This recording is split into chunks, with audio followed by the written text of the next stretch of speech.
Beyond Scared Straight is easily one of the most controversial shows in history. Parents of troubled youth pay for their children to tour the inside of a prison or county jail so they can be exposed to the dark reality of life behind bars. When they arrive, they meet with real inmates who strike fear into them with threats, with the goal being to prevent today's teenagers from becoming tomorrow's prisoners. But their exposure therapy techniques are definitely questionable. What is wrong with you, dog? Chill out. You are starting in the wrong way. This Kool-Aid, we put this on just like you. Lick your lips. Now stick your hand in that Kool-Aid. Just stick it in there. Now take your finger, just do this to the bottom one. Come here. Now I kiss you, you orange flavor mother. That's the. You ready? You hard, man. You hard. You want to be hard? There you go. You want to do? Try me. Try me. Yeah, try me. I want you to try me. I want you to try me. Try. Now, there's no doubt that the show is entertaining and has given us some pretty hilarious moments over the years. However, our entertainment is at the expense of children's suffering. And the craziest part is, it has been proven on multiple occasions that Scared Straight doesn't work. In fact, it might actually increase their chances of becoming lifelong criminals. A lot of people don't realize that Scared Straight is not just a television show on A&E. It's a program that has been implemented all over the United States for the past 50 years. And the reason it got so popular was based on just one alleged successful experiment. Scared Straight was the name of a television documentary released in 1978, produced by Arnold Shapiro. It was critically acclaimed, won an Academy Award, and even won an Emmy. See, they're gonna put lipstick on your lips, earrings in your ear, and have you swishing your ass up and down these tears, hustling cigarettes for your man. What did I say? What did I say, mother? You here for 2 hours? You belong to us for 2 hours. The film documented youth offenders who visited Rahway State Prison in New Jersey. They met with inmates with the goal of being so scared of going to prison that they went on to live a straight or crime-free life. The documentary claimed that 80 to 90% of the 8,000 children who visited Rahway's program would go on to remain law-abiding citizens afterwards. The popularity and surprisingly positive results led to more than 30 states rapidly implementing the program. No further questions were asked. Jails and prisons all over the country saw one documentary and thought they had a solution to all of their youth offender problems. The program's validity was immediately questioned by juvenile delinquency professionals, but that didn't stop it from becoming popular. The original documentary was followed by Scared Straight, Another Story in 1980, also produced by Arnold Shapiro. This one was just a dramatic film. The subjects were actors who did scripted reenactments of their petty crimes, which led them to entering the Scared Straight program, being screamed at, and then feeling reformed after a couple overnights in the prison. Then in 1987, Scared Straight 10 years later aired. I'll be your host for Scared Straight 10 years later. A fascinating update on what's happened to the kids and the convicts filmed a decade ago. What I steal, I need, and I want. It's embarrassing. 10 years ago, yeah, I did that. I did that to look good.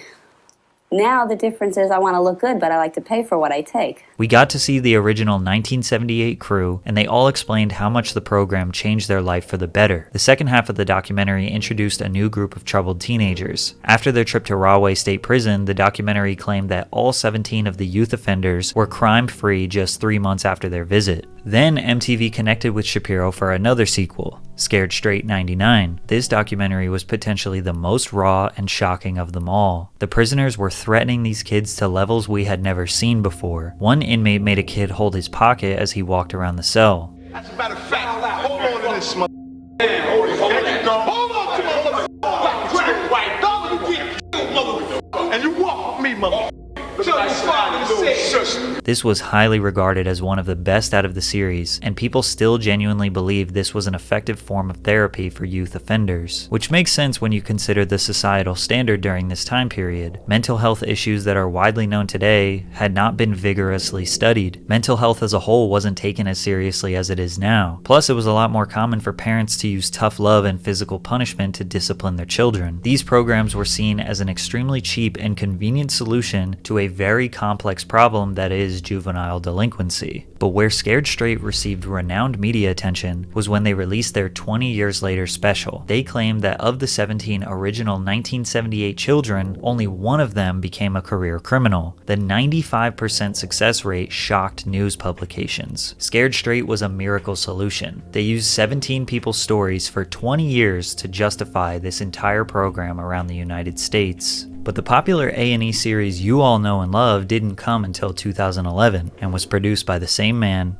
Arnold Shapiro. But first, a quick word from our sponsor, Underdog Fantasy. I want to tell you about the easiest way to get in on some NBA action with Underdog Fantasy and their Pick'em game. Just find your favorite player, or any player really, pick higher or lower on that player's stats, and you can win up to 20 times your money in one night. Underdog keeps everything super simple with their intuitive website and their mobile app. Pick between 2 to 5 players to fill your pick'em entry, get every pick right, and you can net yourself some serious cash. Use code PatrickCC and get your deposit doubled up to $100 by Underdog.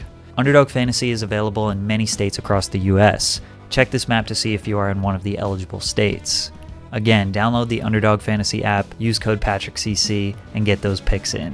Thanks, Underdog Fantasy. So by the time most of us became aware of Scared Straight, it had already been a well-seasoned program all over the United States for 30 plus years. Beyond Scared Straight was a TV show that documented the experiences of troubled children as they embarked on a forced tour of a maximum security prison or jail. During the tours, inmates and officers would go to the greatest lengths, screaming, locking them in cells, putting lipstick on them, roughing them up, anything they could do to shock the children and make them terrified of going to prison in hopes that it would steer them clear of a life of crime. What's up? You like to fight, homie? That's what you like to do, huh? You little bitch. You's a bitch, homie. You's a Pop-Tart. I see right through you, homie.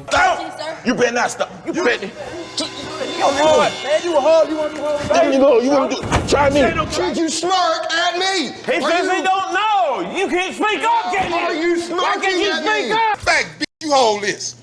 You drop it, I'll smack out of you. I don't give a about going. This was the most staggering and horrific Scared Straight program we had ever seen, and people loved it. The show's premiere alone attracted a staggering 3.7 million viewers, making it the most watched original series debut in the network's history. The undeniable success of Beyond Scared Straight led them to producing 83 episodes across 9 seasons, spanning from 2011 until 2015. But the most eye-opening realization about this show is that the Scared Straight program was proven by the federal government not to work. Since the release of the original film, many justice institutions and criminal prevention professionals have thoroughly studied the effects of the program to determine if it actually works. Surprisingly, numerous studies have shown that the Scared Straight method can actually do more harm than good. The most significant study was conducted by the US Department of Justice after the release of the original film. They examined the outcomes of 9 controlled trials conducted from 1967 to 1992. This involved over 900 children, with the average age of 15 to 17,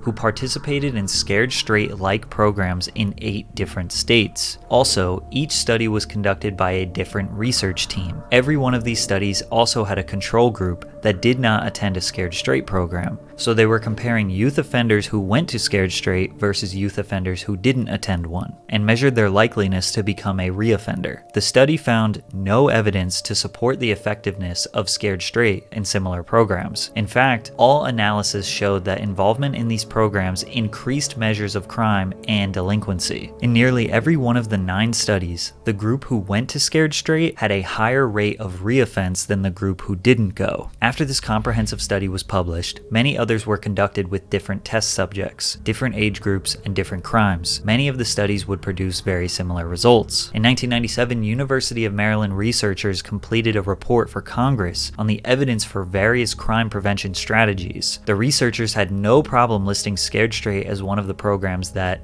doesn't work. To make things worse, these programs could potentially violate federal law. In 2002, which was 9 years before the first A&E episode aired, the Office of Juvenile Justice and Delinquency Prevention in Washington informed all states that Scared Straight programs or similar programs may violate the separation requirement of the JJDP Act. According to the act, it is mandatory that juvenile offenders and non-offenders should not be detained or confined in any institution where they may may have sight or sound contact with adult offenders. In short, it's illegal to have kids in jail with adults, which makes this clip even harder to watch. A terrified 9-year-old boy dangled like a raw piece of meat in front of a pack of prisoners.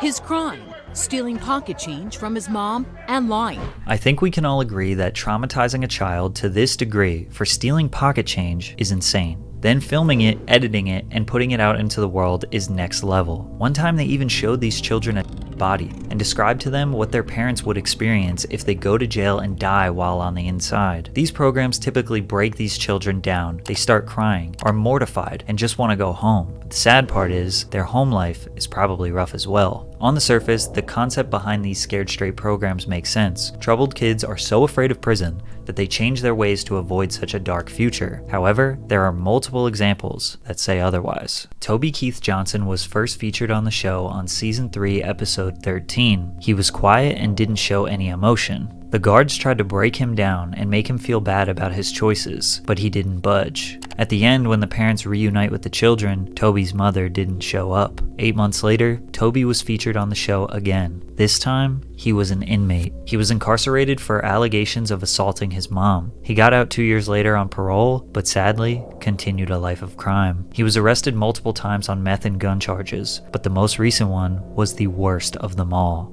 In August of 2020, he was arrested for imprisoning a 25-year-old woman and making threats of harm, with Johnson forcefully grabbing the victim by the throat, choking her, and violently throwing her to the ground. The aggression continued with it, even going as far as Toby threatening her with a knife. Law enforcement would report visible signs of bruising on the victim's neck. I think it's pretty obvious that Scared Straight had no positive effect on Toby whatsoever. Franklin Morris made his premiere on A&E in 2012. At the time of filming, he was living in Baltimore with his mother, Dana. In an emotional episode, Dana revealed the extent of Franklin's school suspensions, stating that she couldn't even begin to give a precise number. Franklin himself shared a nonchalant attitude towards his mother's concern, saying, "My mother says I'm either going to end up dead or in jail. I really don't pay no mind." At the young age of 14, Franklin participated in the program, already having convictions for gambling and vandalism. One of the incidents that landed Franklin a spot on the show saw Franklin and his friends wreak havoc in a store, knocking items off the shelves and vandalizing a local shop. Years after his time on the show, Franklin Morris became one of 3 teenagers who met a grim fate near a playground in North Baltimore. Alongside a 19-year-old and a 17-year-old, Franklin was found shot in the head and pronounced dead at the scene. What I thought about going to the jail was, it really was no big deal.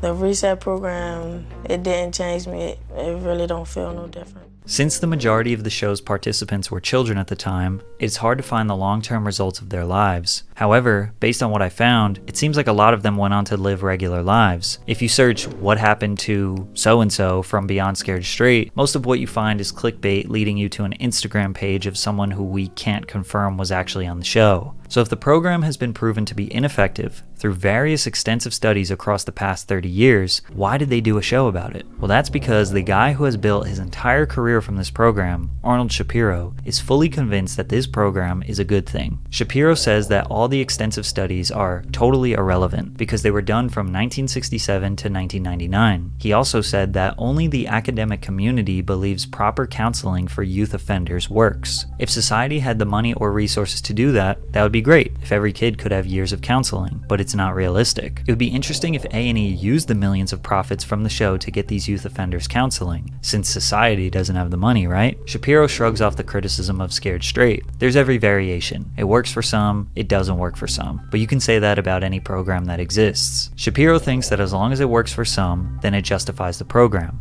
And since the program exists, he is happy profiting off of it. He has openly admitted that the children they decide to be on the show are not the ones that they think will change, but rather the ones with the best personality. It really is based on their personalities and what happens with them. We didn't have any belief that Brandon T. from Michigan, who stood up to the officers and just kind of had a meltdown, would ever change. Even when the tour was over, he got thrown out, but we still picked him because it was so explosive, and we never saw anything like that before or since. Although other kids have stood up to officers, it's amazing. When I went through high school or even college, you never thought you would disrespect a teacher or an authority figure, especially somebody in law enforcement, but these kids have no fear. It's crucial to question whether the pursuit of profits overshadows moral principles, as corporate interests often prioritize ratings and financial gain over the well-being of humans. But it makes it even worse when you consider that the people they are affecting are not consenting adults. These are children, and it's being broadcasted to millions of people to watch them suffer. They are being told that this is genuine rehabilitation, and they don't really have a choice to participate. Occasionally, they rebel so much that they get kicked out of the jail, but most of the time, they are trapped with no escape. The truth is, everyone wants a quick and cheap solution to an extremely complicated and layered social problem that is juvenile delinquency. But hey,